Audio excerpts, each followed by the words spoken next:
Hello and welcome to episode 130 of Tall Guy Talks Travel with Rick Doherty. Of course, I am your host, Rick Doherty. Earlier this month, we got some news from Universal Orlando Resort that upset many of us greatly.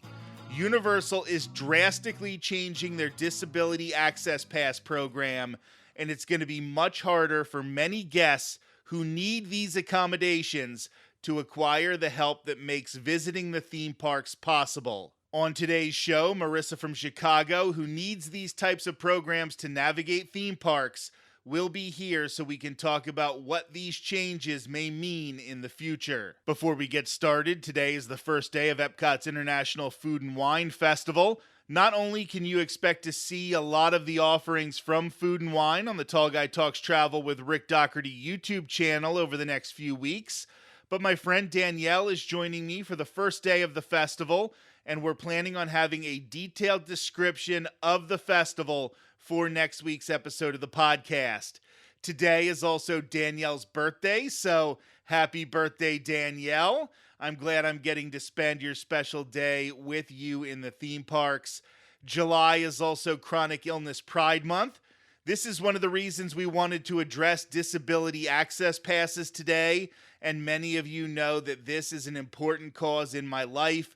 My wife, Courtney, in recent years has begun to suffer with chronic illness, and regular guest of the show, the Sarah Enigma, made her first appearance on the podcast because I saw her posts as a chronic illness social media influencer on Instagram. This past Monday, July 24th, I posted a video on the Tall Guy Talks Travel with Rick Doherty YouTube channel in which Sarah and I have a detailed discussion on chronic illness. I just wanted to play you a small clip from that conversation right now. Yeah, advocating is really hard to learn, I think, especially because as we've all been taught, doctors' knowledge is gold. So when they say something, that's what it's supposed to be, right? So it's really hard to then be like, well, that's not right, or I'm sure I have this symptom, that can't be true, or can you just please do this test? I'm sure it's this. And that is very hard to do. And I think for me, I learned particularly out of just frustration and knowing that I wasn't getting the care that I needed. And I knew that if I could just find someone who believed me, I would get the care I needed. So advocacy is not only, standing up and leaving, it's researching your symptoms, not to the point where everything, you look up anything, it says you have cancer. That's not what I mean. Like going on Mayo Clinic, looking at, the UK has some great NHS resources that you can also look at. So researching kind of what your symptoms are and going in prepared, but also researching different doctors, because like you said, there are lots of doctors out there. It does get hard when you get more specialized because there might be the only one doctor in your area, but then advocating for yourself can be more like, no, I don't want to do that treatment. Yes, I do want this test. Can you please look at this for me? So it is standing up for yourself, and it does take courage and practice. There's still some times where I get out of the appointment and I go, oh man, I really want to ask about this, or, oh, she made me really upset and I just shut down. And sometimes that still happens to me, but it's learning, it's a learning process. And the more you do it, the easier it does get. And I do find too that to have someone come along with you, or to at least be in your corner all the time, like helping you research, driving you to appointments, or even coming in an appointment with you, can be very helpful. Because if you have some chronic diseases like I do that causes brain fog, it can be very difficult to advocate for yourself on bad days because you just can't think about it. To hear the entire conversation, you can head to the YouTube channel. As I mentioned, it aired on Monday, July 24th. Now let's welcome my good friend Marisa from Chicago to the show. Thanks for being here, Marisa. Thanks for having me. So this, unfortunately, is not the best of times as we're getting together to record this episode, because we are both pretty doggone upset about what Universal Orlando Resort is doing with the new version of their Disability Access Pass. So we've hinted at the fact that you use a disability pass in the theme parks on occasion. The first thing I want to get out of the way is, have you used the old version of Universal's Access Pass? So I actually haven't, because I've only been there once since I would have needed it. And because it was just a 1-day trip, I had the express pass. I sprung for it. And so that kind of canceled out the need for it. But I had been looking into how to get it for my upcoming trip. So our goal as a podcast was to not talk about these disability access passes, because what we didn't want to do was end up promoting them to the point that people who do not need them go out and use them. But I think those best intentions are kind of shot now, because this is something we do need to address. My wife, Courtney, needs these accessibility passes. Sarah Says, who's on the show from Seattle, her husband and son need them. Marisa needs them. The Sarah Enigma, who's on the show very regularly, she needs them. We have so many people. My mother needs them in our orb, in our sphere of influence, who need these, that I think it's kind of time that we talk about them.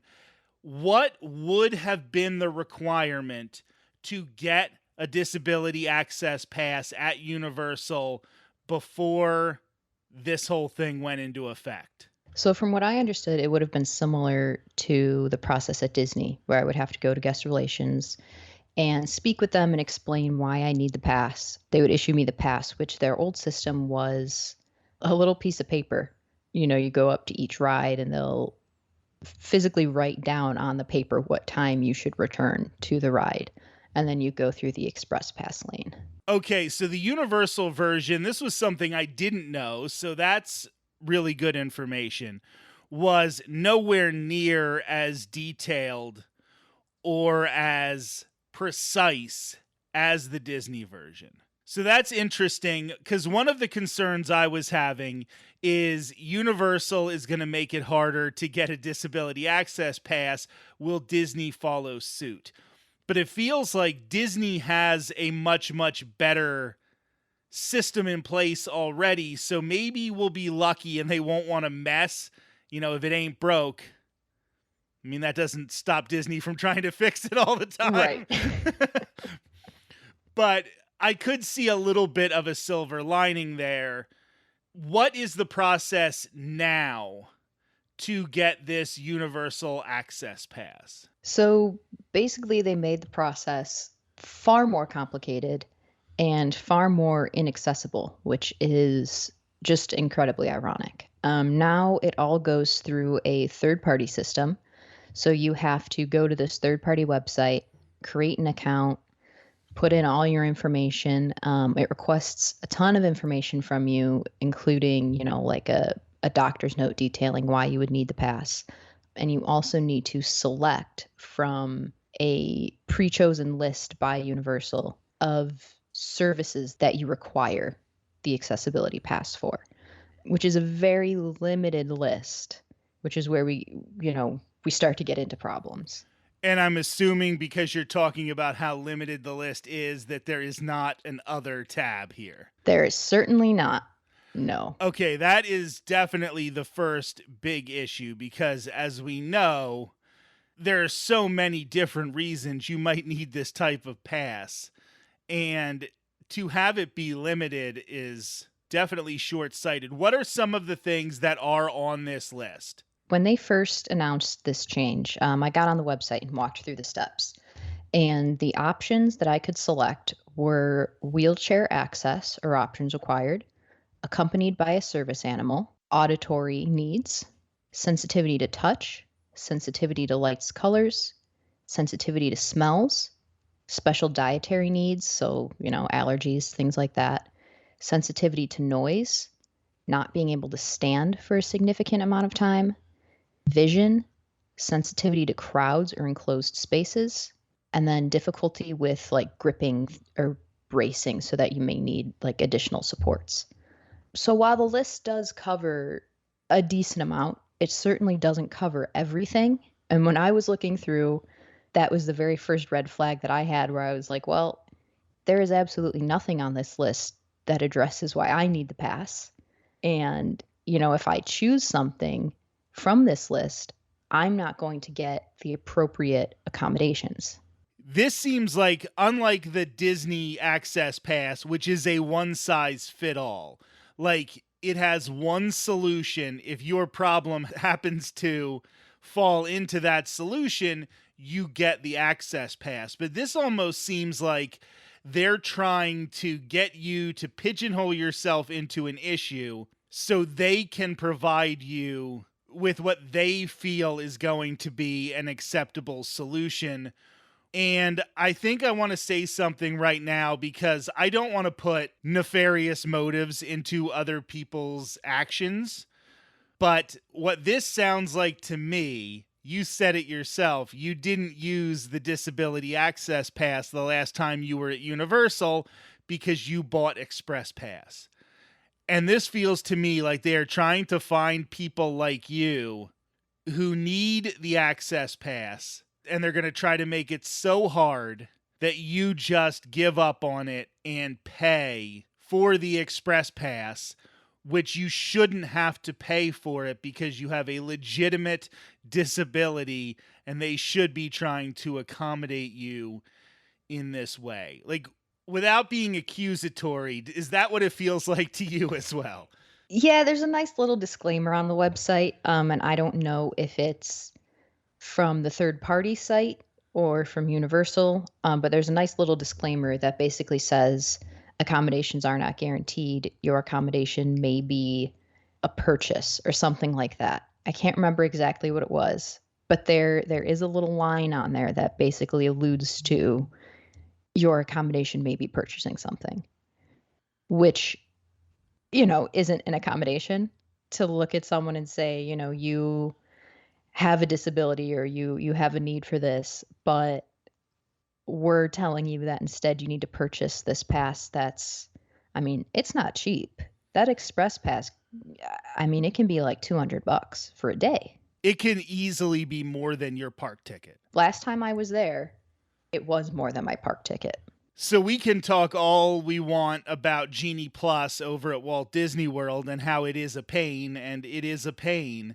But when you're talking about $15, $20, $25, that's a lot different than $200 on a busy day. And on a busy day at Universal, there will probably be more people with Express Pass. So your Express Pass is actually even a little less valuable at the time. We're definitely trying to tiptoe around things here because, like I said, I don't want to accuse anybody of anything. Is this policy, from what you can tell, exclusive to Universal Orlando Resort, or is it also the same at Universal Hollywood? And this is why I ask, because disability laws are probably going to be a lot stronger in California than they are in Florida. So it would be interesting to see if they don't think they could get away with this in California, but they do think they could get away with it in Orlando. From what I can tell, it is applied to both parks. And I do know other theme parks use it as well.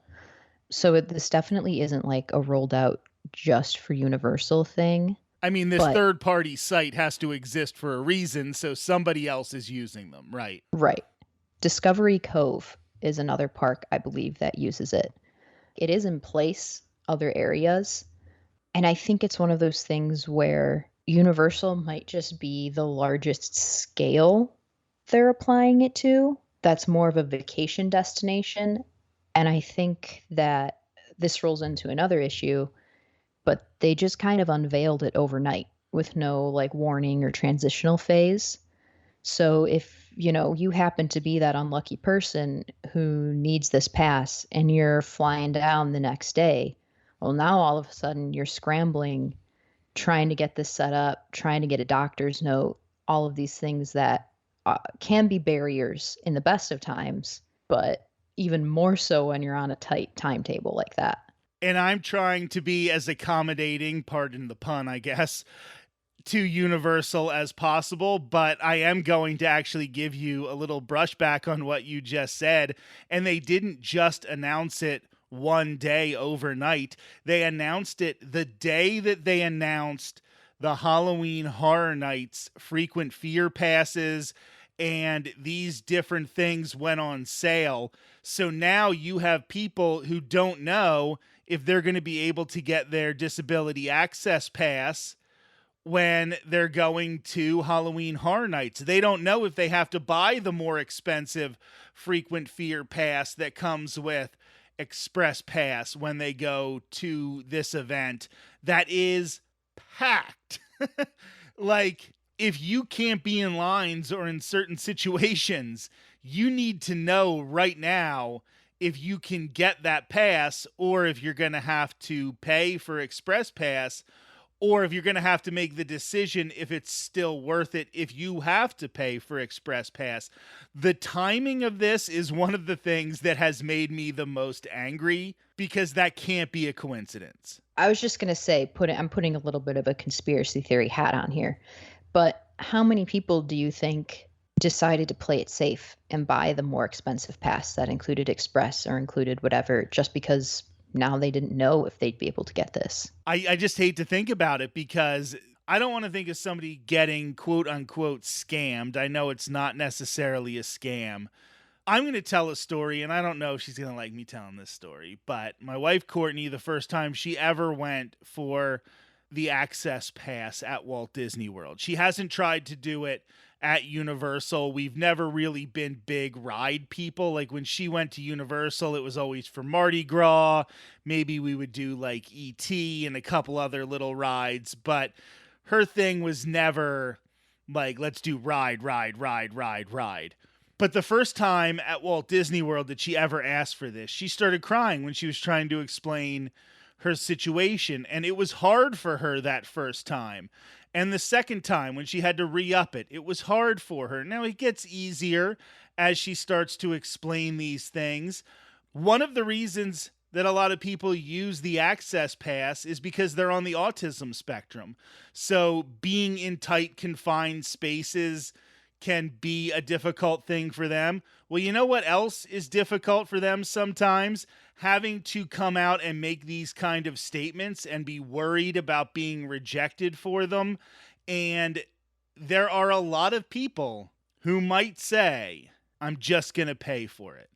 And that's what I hope isn't happening. And I know what Universal is going to claim, and that's that people have taken advantage of this. And there are people who don't need it, and they are getting this disability access pass, and they're jumping the line. And that makes them more suspicious of people who should get them, and they could be paying for Express Pass or whatever. But here's the deal. The person who's going to game the system is going to game the system. You're not going to stop that person. You are going to stop people who actually have a legitimate reason to get this pass. This is the United States. We don't have like free universal health care. Like, getting a doctor's note costs money. You are already charging them for this access pass. And then what? You reject them, and then they have to go and buy Express Pass anyway? Yeah, to piggyback off that, right now, because of insurance issues and my former specialist doctor leaving the practice and not being covered by my insurance anymore, I'm in between doctors. I'm not able to go see a new specialist for over another month. And I've had this appointment on the books for over 3 months. So that's how long the wait time was for me to see someone. If I were going to Universal before then, I'd be screwed, because I don't have anyone now who is familiar with my condition, who is authorized to write a note. Because my other doctor, gone. If I want to pay out-of-pocket prices to go see her, to have her write me a note, it's going to cost me, a couple times what the Express Pass is going to run me. I can't get in to see a new doctor any sooner, and she's not going to write me a note before she sees me. So it's just another one of those little hiccup things that not giving people advance notice, and especially being in America, I'm certain I'm not the only person in the world in this situation. There's a good chance that someone else could be doing the same thing and then be in the situation like I would be, where they just have to buy the Express. I would say you're probably even in a more advantageous situation, even though it's an annoyance, because, listen, you can pay for the express pass if you need to do it. Like, that is probably what you're going to end up doing, and it infuriates me, but at least I know that you can afford to do it, especially if it's like one day.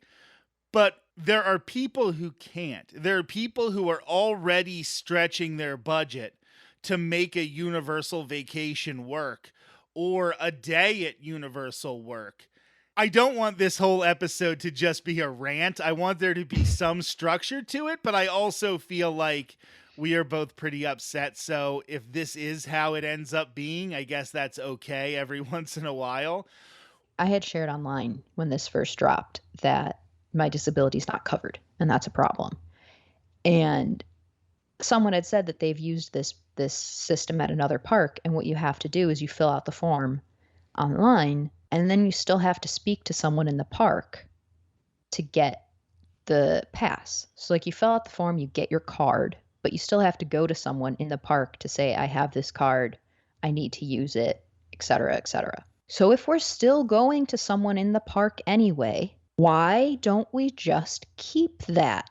I simply don't understand requiring all these extra steps of people who may not have the means to do all these extra steps in the first place to make them go in person and explain it again anyway. I just feel like keep it as it is.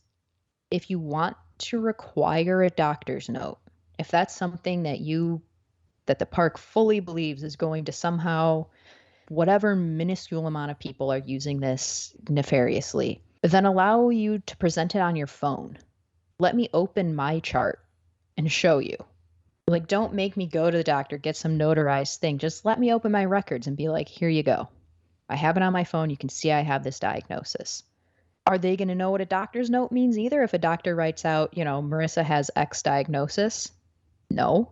So just put it in my hands a little bit more. I want to share something that I hope doesn't get me in trouble at my job. But I work a part-time job in which people can buy tickets to sporting events. And we have certain tickets that fall under a military discount. So if you were in the military, if you were a veteran, if you were a spouse of a veteran, you get a discount. It's only a couple dollars per ticket, but this is why it's relevant to this conversation. Every time somebody tries to show me their military ID or some sort of proof that they were in the military, I look them right in the eyes and say, if you're claiming that you were in the military and you weren't to save $3, that's on you, not on me. Like, if somebody's trying to game the system, I would rather, what's the phrase? I'd rather 100 guilty men run free than to have one innocent man in jail. Like, I am a person, you heard me mention all of the people I know, Marisa, Sarah, the other Sarah, Courtney, my mother, all of these people who need a disability access pass. You know who doesn't need one? Me. Do you know who I get mad at because the lines are long in theme parks? Not people with disability access passes. Like, I don't care if somebody is getting to jump the line in front of me because they need it. That doesn't bother me at all. Does somebody holding a spot in line for half their family? Yeah, that bothers me. But what doesn't bother me is having something that makes the theme parks more accessible to people who wouldn't normally be able to go to them. And if a few people skirt the rules, in my humble opinion, that's on them. They got to live with themselves if they're doing that. But to make it this difficult for people who need it, I just want to have a couple minutes to talk about the DAS program at Walt Disney World. And we really don't want this to follow the same course of action. But the more I learn about the Universal plan, I'm not thinking this is really Disney's course of action. They don't like to go for third party like this. And I think they do have a fairly good system set up at Disney. So the way it works now, if I'm not mistaken, is every time you go back, if it's a certain amount of time, you have to just check in and tell somebody you need it, right? Yeah, so I believe it's every 30 days. If you're a pass holder. If you're not, it's every start of your new ticket. It's 60 days, but that's okay. Oh, 60 days. Sorry. So every 60 days, if you're a pass holder, and if you're not, at the start of your new ticket, you essentially have to completely start the process over again. So you go up, you tell them, I need the DAS. They say, why do you need the DAS? And you explain it to them. And then they say, like, okay, great, let me take your picture and we'll get you in our system. And it's fine. It's really quick. You can also register online, which is a new thing that they've started doing, which is really nice. You can register in advance. It's just like a little Zoom call that you basically do the exact same thing. And then if you register in advance, you can pick a couple rides in advance and they'll give you like a return window like the old Fast Pass used to be, which is a nice little thing for them to offer. That's interesting. I didn't realize that it was like a Zoom. I didn't ever have Courtney try to do this because we just would make it the first thing we would do if it was time that she had to re-up it when she was going. But I do kind of like that. I feel like that's less intrusive than standing in the middle of a theme park with people around you, staring at you, knowing that you're asking for this thing. That's even more accommodating than Disney was in the past. So I like that. Another thing I want to let people know is this is not like having Genie Plus. This is not a skip the line type experience. This is just, where are you when you're waiting in line? So let's say Marisa is showing up to the theme park in the morning. She has a DAS pass. She hasn't made anything in advance. So she walks in, she scans her magic band. She's in the park. She can go onto her app and look at the wait times for some of the rides. Let's say she wants to do Frozen Ever After at Epcot. The line for Frozen Ever After, it's already 90 minutes because it's early in the morning and everybody rushed to rope drop.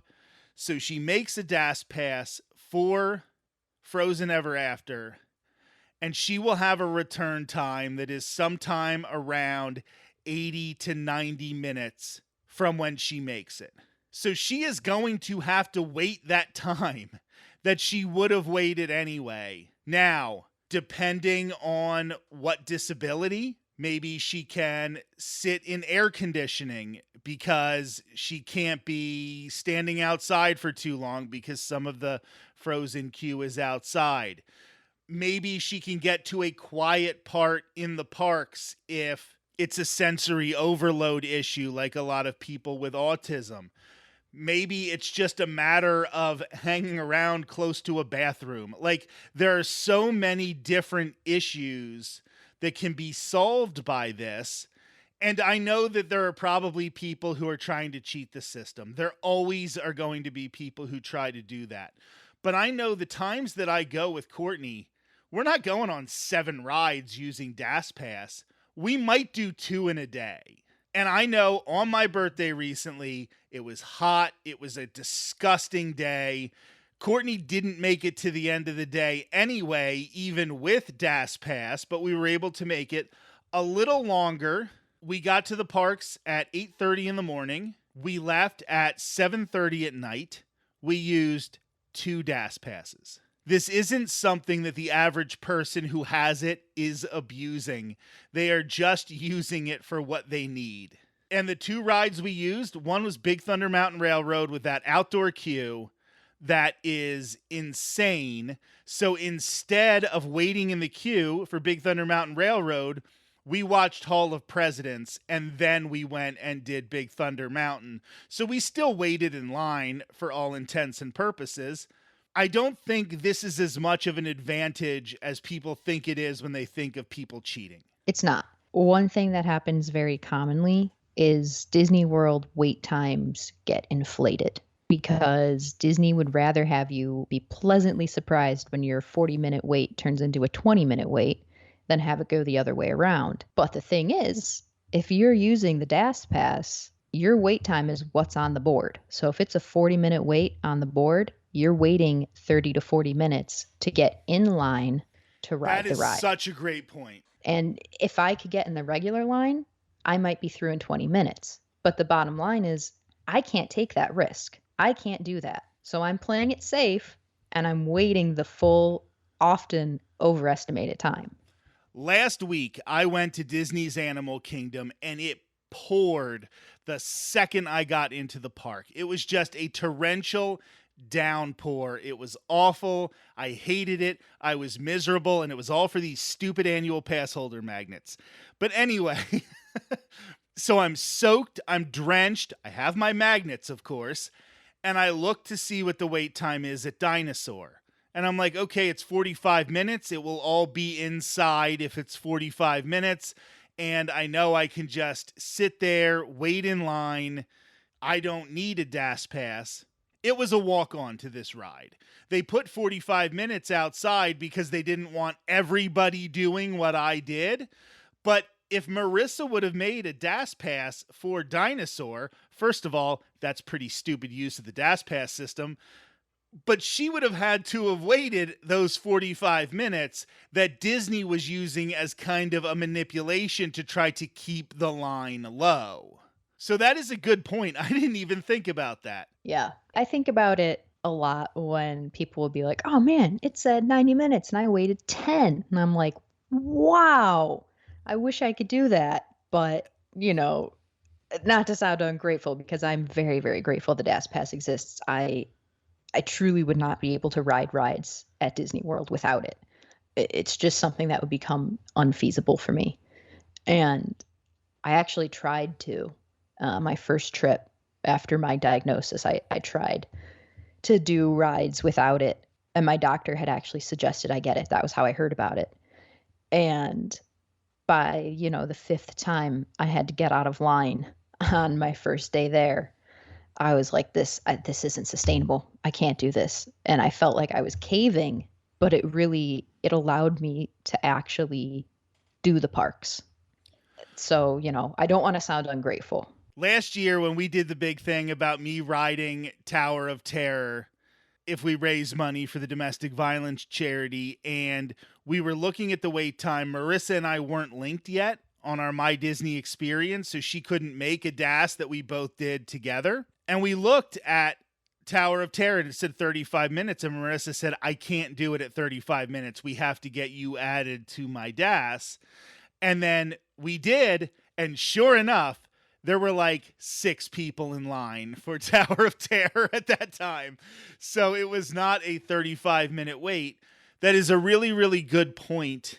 And I just hope that Disney doesn't follow suit in this way, because one of the things that I have always touted as my favorite thing about Disney is that they are accommodating, that they do try to make sure that everybody can do some of these things. Yeah, they have rides like Tron and Flight of Passage that maybe have sort of uncomfortable vehicles, but they always make sure that they have It's a Small World and the People Mover and things for people of every age range. They had a little hiccup a couple of years ago, but they've been good with things like gay days and trying to be accepting of members of the LGBTQ plus community.